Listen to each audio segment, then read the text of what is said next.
আসসালামু আলাইকুম ওয়া রাহমাতুল্লাহ। সূরাতুল ফাতিহার সংক্ষিপ্ত ফজিলত। সূরাতুল ফাতিহাকে আল্লাহ পাক রব্বুল আলামিন তিনটি ভাগে বিভক্ত করেছেন। প্রথম অংশে আল্লাহ তাআলা তার নিজের পরিচয় দিয়েছেন।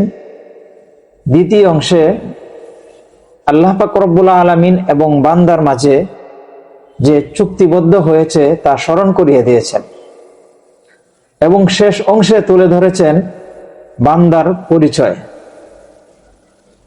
সূরাতুল ফাতিহা পবিত্র কোরআনের সবচাইতে গুরুত্বপূর্ণ এবং মর্যাদাপূর্ণ একটি সূরা। নবীজি সাল্লাল্লাহু আলাইহি ওয়াসাল্লাম এক সাহাবীকে বললেন, লা উআল্লিমান্নাকা আ'যামা সূরাতিন ফিল কুরআন, আমি তোমাকে কোরআনের সবচেয়ে মহামান্বিত একটি সূরা শেখাবো, আর সেই সূরাটি হলো সূরাতুল ফাতিহা। বুখারী শরীফ 4474 নং হাদিস। এই সূরাটি সকল রোগের জন্য আরোগ্য। রাসূলুল্লাহ সাল্লাল্লাহু আলাইহি ওয়াসাল্লাম ইরশাদ করেন, ফাতিহাতুল কিতাবি শিফাউম মিন কুল্লি সুম্মিন, সূরা ফাতিহা হলো সমস্ত রোগের চিকিৎসা। তাফসীরে ইবনে কাসির।